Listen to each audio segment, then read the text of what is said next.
చూస్ country delight, live better. ఇప్పుడే country delight app ని download చేసుకోండి. ఇప్పుడు శ్రీదేవి గారు, రేఖ గారు వీళ్ళతో ఎలా ఉంటది మీ బాండింగ్? ఎందుకంటే తెలుగు నుంచి వెళ్ళారు కాబట్టి. అసలు తెలియదు నాకు. బాంబేలోనే ఉంటున్నారు కదా. ఎంత కూడా తెలియదు నాకు. మళ్ళీ శ్రీదేవి గారి హస్బెండ్ నాకు బాగా తెలుసు, బోనీ కపూర్ గారు.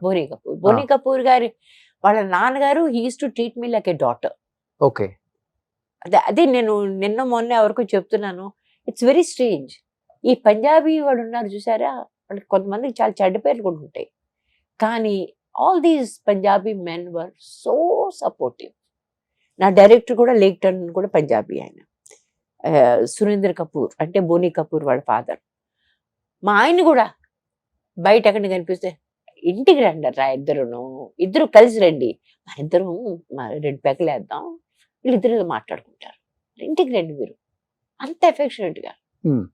అంతకుముందు బాగా కొత్తలో వెళ్ళినప్పుడు వాళ్ళ ఇంట్లో చాలా వెళ్ళేవాళ్ళం. అప్పుడు శ్రీదేవి గారు ఉన్నప్పుడు లేదు, ఆ తర్వాత వెళ్ళలేదు. ఓకే. ఎందుకంటే దూరం కూడా అయ్యింది, బొంబాయి పరిస్థితులు మారాయి. బోనీ ఫస్ట్ మ్యారేజ్ కూడా నేను వెళ్ళాను. ఓకే. ఆవిడ నాకు బాగా తెలుసు, మోనా కపూర్. కాకపోతే ఆ తర్వాత శ్రీదేవి గారిని ఎప్పుడు కలుసుకోలేదు, కారణం తెలియదు నాకు. I just saw her once. Okay. అది కూడా ఎప్పుడు మన అదే సురేంద్ర కపూర్ గారి డెత్ అయినప్పుడు, బోనీ కపూర్ వాళ్ళ ఫాదర్ డెత్ అయినప్పుడు దానికి ఆ ఫంక్షన్కి వెళ్ళాం కదా, వెళ్ళినప్పుడు అప్పుడు ఆవిడ ఉంది అక్కడ. కానీ రేఖ గారు తెలుసు బాగా, she is very affectionate towards me. ఒకసారి ఒక సినిమా ఏదో విషయం మీద ఏదో మాట్లాడాల్సి వచ్చింది, నేను వాళ్ళ ఇంటికి వెళ్ళిపోయాను. ఆ రోజులు వీరు కదా, మనం గబుక్కలు ఒకళ్ళ ఇంటికి వెళ్ళిపోయేవాళ్ళం. ఇప్పుడు ఈ సల్మాన్ ఖాన్ వాళ్ళ ఇంటికి మేము ప్రతి 2వ రోజు వెళ్ళేవాళ్ళం. At that time Salman Khan was not a hero, he was trying to be a hero. ఏదో ఒకటి అద్దం ముందు చూసుకుని ట్రై చేయడాలు, ఆ రకమైన రోజులు జరుగుతున్నాయి. కానీ సల్మాన్ వాళ్ళ ఫాదరు మదర్ ఉన్నారే, అద్భుతమైన మనుషులు. ఇంటికి ఎవరినో వస్తే భోజనం చేయకుండా వెళ్ళడానికి లేదు, అంత అంత ఎఫెక్షను, అంత ఇది. ఇప్పుడు కూడా ఆవిడ నాకు బయట కనిపిస్తే ఆవిడ నన్ను చూసుక, ఏమ్మా అంత మర్చిపోయారా మమ్మల్ని అంటే, మన సొంత మనుషులు మన ఎట్లా నిందిస్తారో ఆ రకంగా చేస్తామే. Very affectionate lady. ఆ అమ్మాయి అతని చెల్లెలు ఉంది అల్మీరా, చెల్లెలా అక్కో, ఐ థింక్ చెల్లెలు అనుకుంటా సల్మాన్కి. ఆ అమ్మాయి కూడా అట్లాగే బిహేవ్ చేస్తుంది. చాలా మంచి కుటుంబం, అద్భుతమైన మనుషులు. అలాగే రేఖ వాళ్ళ ఇంటికి వెళ్ళిపోయాను. వెళ్ళిపోతే ఏం గొడవ ఉండేది కాదు, ఏ వాచ్మెన్ మన ఆపేవాడు కాదు, ఏం గొడవలు ఉండేవి కాదు. లోపలికి వెళ్ళిపోయాను తిన్నగా. ఆమె ఇంట్లో లేదు. ఇంట్లో లేకపోతే పుష్పవల్లి గారు ఉన్నారు, ఆమెను కూడా కలిశాను నేను. పుష్పవల్లి గారు, అవును కదా నువ్వు తెలుగు అమ్మాయి కదమ్మా, నువ్వు ఇంటికి వచ్చేసావు, ఎంత చక్కగా మురిసిపోయావా. అదేంటో చామదుంపల కూర ఏదో ఉండారండి ఆ ఇంట్లో. ఆవిడ ఏదో టిపికల్ మన ఆంధ్ర పులుసు, పులుసు అనమాట అది. దాంతో ఆవిడ అన్నం పెట్టేసింది నాకు. ఆ పెద్ద వయసు మన తల్లి లాంటి వాళ్ళు మనకు అన్నం పెడతంటే మనం కాదని అనగలమా? చచ్చేట ఆ టైంకి 6:30 అన్నం తినేసి ఇంటికి వెళ్ళాను. ఆ తర్వాత నన్ను ఏ విషయం ఏంటి కలుసుకోవడానికని రేఖ మా ఇంటికి వచ్చింది. వచ్చేసరికి మా క్లాస్మేట్స్ అంతా ఫిల్మ్ ఇన్స్టిట్యూట్ కదా, యంగ్స్టర్స్ కదా, వీళ్ళంతా నోరు తెరుచుకుని అలా ఉండిపోయారు అనమాట. ఎందుకంటే Rekha by the time she was a big heroine. తను వచ్చి పైగా అక్కడ ఇవాళే మేము రెడ్ కార్పెట్ వేసి కేన్ ఫర్నిచర్ కొనుక్కున్నాం కొత్తగా. అంత స్పిక్ అండ్ స్పాన్ చాలా బాగుందనమాట. దానిలో వచ్చి అక్కడే కూర్చుందామే. ఆ పొద్దున్నే వాళ్ళు వెక్కిరించి అన్నారు, బస్ all we need is 1 person like Rekha to sit there అన్నాడు. ఆ అమ్మాయి వచ్చేసరికి అక్కడే కూర్చున్నారు. చూసి మిగిలిన వాళ్ళంతా నోరు అలా తెరుచుకుని ఉండిపోయే, రేఖ మన ఇంటికి రావడం ఏమిటి.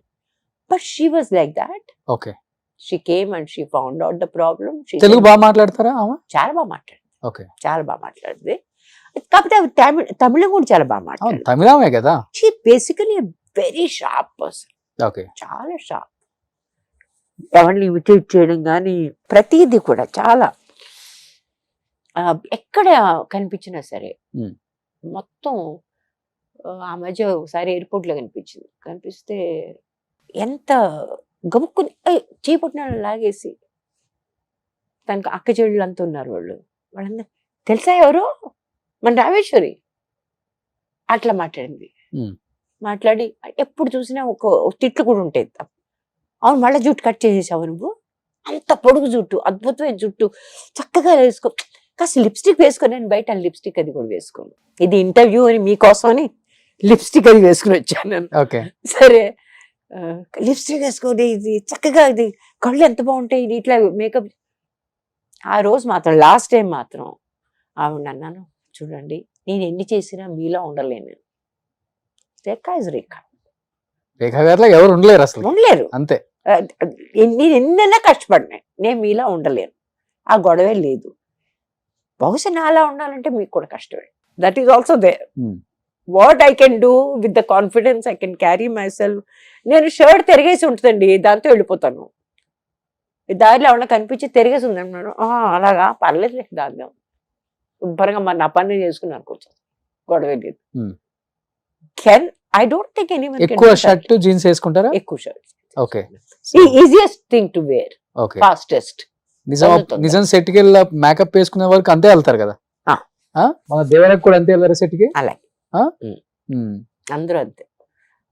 కొంతమంది అయితే అది ఇట్ కమ్స్ ఇస్ షాక్, ఎందుకంటే అహో ఈ వయసులో కూడా ఈ బట్టలు వేసుకుంటుందా ఈవిడనే ఒక కొంతమందికి అలవాటు ఉండదు కదా. బట్ నేను ఇంకెవరి కోసం బతకట్లేదు కదా, నేను నా కోసం బతుకుతున్నా. బాంబేలో అంతే ఉంటది కదా. బాంబేలో అట్లా ఉంటారో లేదు కూడా నాకు తెలీదు. నేను ఎవరు ఎట్లా చేస్తున్నాను నేను చేయటం లేదు. That is the way I am. And నాకున్న రూల్స్ రెగ్యులేషన్స్ ఏంటంటే, నాకంటే చిన్న మనిషిని నేను ఎప్పుడు ఇబ్బంది పెట్టను. ఒక ఆడ మనిషిని ఎప్పుడు కూడా నేను ఆడ మనిషిని కాదు, ఏ మనిషిని కూడా నేను ఇన్సల్ట్ చేయను. ఇట్లాంటివి రూల్స్ నాకు. డబ్బు కోసం అడ్డమైన పనులు చెయ్యను. నాకు డబ్బుకి నాకు ఎంత కావాలో అంత కోసమే నేను కష్టపడతాను, అంతకంటే ఎక్కువ కష్టపడతాను. సుమన్ టీవీలో మీ పర్సనల్ అండ్ బిజినెస్ ప్రమోషన్స్ కోసం కింది నెంబర్కి కాంటాక్ట్ చేయండి.